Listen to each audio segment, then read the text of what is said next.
2019, and we are playing Operation Market Garden. It's something that All Miniatures Great and Small is hosting this year. I've got Jake behind the camera. Say hi, Jake. Hello.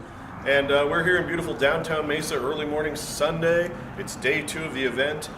Some people are starting to trickle in, but I thought I'd show you guys kind of behind the scenes what we do here. So let's go on in and take a look.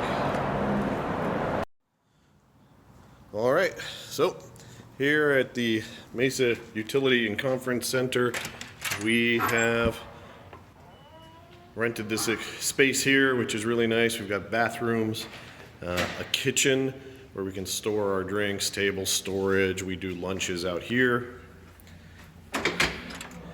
In here we've got the game hall itself. It's actually 4 big rooms, which you can open up or close. We have walls, which is really nice.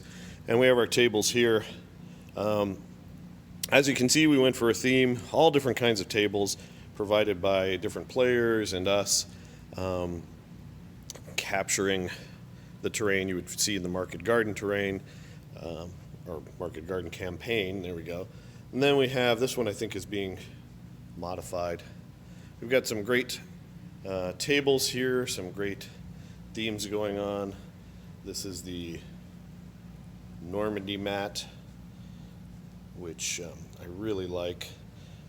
My friend Jacob from the channel, you're probably familiar with, he provided the terrain on this one, which is very cool. Over here we have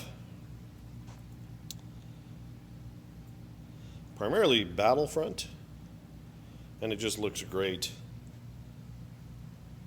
I mean, I like being able to come down here to bird's eye view. And that's a lot of the enjoyment for me, is coming down here and seeing, all right, this is what your soldiers see. That's pretty cool. And over here, we have another table. I really like this terrain. Battlefront's buildings are great. These buildings, I forget the manufacturer, if I can have Jacob tell me. I'll let you know, but I like kind of the washed out appearance of these. They're well worn and they look that way. It's fantastic. And over here we have kind of the centerpiece. We have a bridge too far. We have a 4x6 table, a strip of water, and then another 4x6 gaming table here. Jake, not Jacob, Jake, my son built the buildings, assembled the bridge, built this cool approach. Really, we're looking at, probably about 13 feet of bridge here on this table, which is really cool. And then down here you can see the wreckage of Arnhem, which is really cool. You can even drive your tanks under there. So there you go. Some of the other things we've been doing just to make it more fun is we've actually have a supply drop game that we've been running.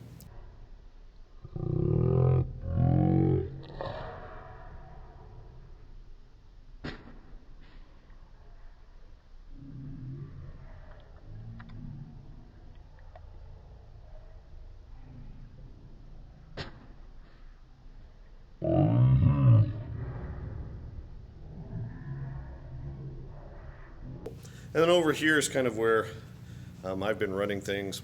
We've got candy and supplies. Over here, we actually provide lunches for the participants so that they, we don't need to break for a really long time for lunch. And then we're doing all the setup over here. It's a mess because I haven't really got everything going yet for this morning. But there you go, guys. That is a behind the scenes look at Shifting Sands 2019.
Hi everybody, John here from All Miniatures Great and Small, and I've got Jake and Jacob in the studio, and we're going to be talking about Flames of War, Shifting Sands 2019. It's in the books, it's done, and last year we made a wrap-up video that a lot of people seem to like, so I thought we'd make another one and just talk about the event. So the event, for those of you who don't know what Shifting Sands is, it was a 2-day, 5-round tournament, and this year's theme was Operation Market Garden, which was the airborne invasion of Holland.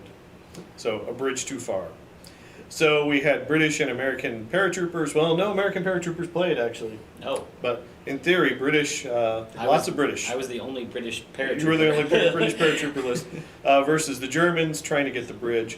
What we're going to do is I'll show you guys a lot of pictures of in this video of the actual event. I've got some video that I shot there that I'll include as well. But since I had some folks here, I thought we would take a moment to talk about it. First off, we had a smaller turnout than normal, yeah. But we still had an even number. We actually had someone that watches the channel come all the way from Colorado. Mm-hmm. And Derek, if you're watching, thanks for coming. It was great meeting you. Which was really cool to meet someone. And so we had a lot of people there, and everyone I think was really friendly to play with, and it seemed like everyone had a good time. Yeah. Results-wise, first 3 rounds, the Germans just stomped the Allies, the British. It was sad. But on day 2, the Allies started to make a comeback, and they managed to turn a German major victory into a German minor victory. So pretty much in line with the historical yeah, events. it's pretty historical. So that was a lot of fun, and it was a great time seeing all the models out. So Jake, we'll start with you. What did you bring to Shifting Sands? So I did first airborne. I did the air landing list out of the Market Garden book, which in my opinion is the only good paratrooper list to pull from because of the formations rules. Everything was in my formation except for 1 unit of 6-pounders was in support. But yeah, I had 8 6-pounders, 4 units of air landing, and a mortar 6-man mortar section. I also had Commander Urquhart, which he actually didn't do anything for me really for the whole game just because I started dug in most of the time. But oh no, he helped move everyone at the double 16 inches. That's one of his special rules, and that helped a lot getting to the objective fast. Well, one thing too to point out is we did play version 4 rules, Yes. but we did use the version 3 Market Garden source books. Yeah. So everyone had to do the conversion and do point changes, which was a hassle, but it let everyone use those historical lists that most Flames of War gamers really like. Yeah. And we haven't seen that level of detail or flavor yet in version 4. Still hoping it'll happen, but who knows. So Jacob, what did you bring? SS Conf Group Arnhem, which isn't really a historical force, but it's more kind of this imaginary, here's what was there, pick and choose what you want. So that was more born out of my, I wasn't married historically to anything there, and I kind of just wanted to play with some different units I hadn't played with in a while, and that force kind of allowed me to pick and choose what I wanted. So it was SS, an Alpha Coloring Platoon, an SS Pioneer Platoon, supported by some SS Pack 40s, heavy machine guns, a King Tiger, and 3 Stu 42s. No, So, yeah, good unit. yeah. So, in your 5 games you played, who would you say was your MVP for the event? Oh man, probably the SS Alpha Coloring Platoon. Just those baby half tracks shooting at 4 machine guns per.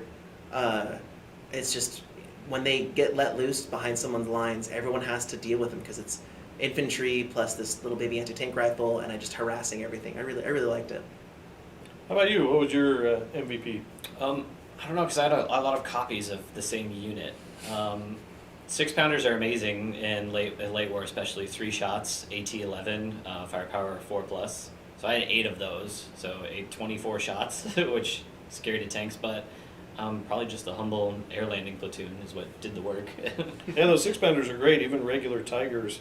When you're shooting that many shots, AT-11 is terrifying. Yeah. Really only King Tigers, which there were a lot of King Tigers. There were. I fought 6 King Tigers total. Yeah, so but that was good. So overall, though, guys, did you what was your final score? Do you remember? wins and losses? In I came in really. I think I was just behind your score actually, Jake. I was like 4th or 5th place, something like that. I was pretty up there. So out of for 5 allies. games, how many did you win? I think I won all of mine except one. I lost, or we tied. I can't remember. It was either a loss or a tie. But I was also bleeding points pretty bad in one of them. Yeah. How about you? I think 3 wins, a tie, and a loss is the best. I'm pretty sure what it was. Yeah. I lost against you, right? Yeah. Yeah, we got to play at the very last round, which was pretty fun. I got to take a lot of pictures of that one. Yeah, so there should be some pictures up on the slideshow about all those battles. Well, that's cool. So yeah, I think the overall winner was Ira, another German player, but I think you were like second or 3rd. Yeah, which I played his list, and his list is pretty good. It's kind of easy to break though, because his list was 3 King Tigers, 6 Nebel Warfers, so you can get the big template on the board, and 4 88s. That's his whole army. Well, Yeah. you say it's easy to break, but no one broke it in the tournament. I broke it. You broke it. was that? I think I'm the only one who beat him, actually. You might be, because he. But I wanted to play his list because I have 57 stands of infantry against 3 King Tigers. Is like, but it was crazy though, because we were doing no retreat, which is like the perfect scenario for me anyway, regardless of the enemy units. But he charged up his King Tigers and I ambushed another. So I had 2 air landing platoons. I chased him long ways across the entire table and made it all the way to the corner. But he could not fail a save on a King Tiger. Like we calculated at the end, and I hit him in close combat with gammon bombs over 30 times, and he never rolled a single one on the save. So he actually killed 2 full air landing platoons, company commander, 2 IC, like all the attached Piats, everything. And he had to drive all the way back, but he couldn't get all the way there and get my 6-pounders off by the time the game ended. But you broke his company. I did, yeah. So by the very end of the game, he had to charge me, and I had 1 air landing unit left with 2 units of 4 6-pounders. And I actually, when I did that big charge over there, I also charged his artillery. His 88s were basically useless; they were just kind of out of sight the whole game. But I charged his artillery with what was left of the air landing and neutered it so it couldn't get its giant re-rolling bombardment of death every turn. But yeah, he ended up having 2 Tigers that charged the objective, and I shot him off with 6-pounders pretty easily. All right, well, there you go, guys. That's a quick chat about Shifting Sands 2019. Please enjoy the video and the slideshow that's coming up next. Please also check us out. You can check out the All Miniatures Great and Small Facebook page, and also Shifting Sands AZ, I believe, is the Facebook page for the event itself. But as always, thanks for watching, guys, and keep on gaming.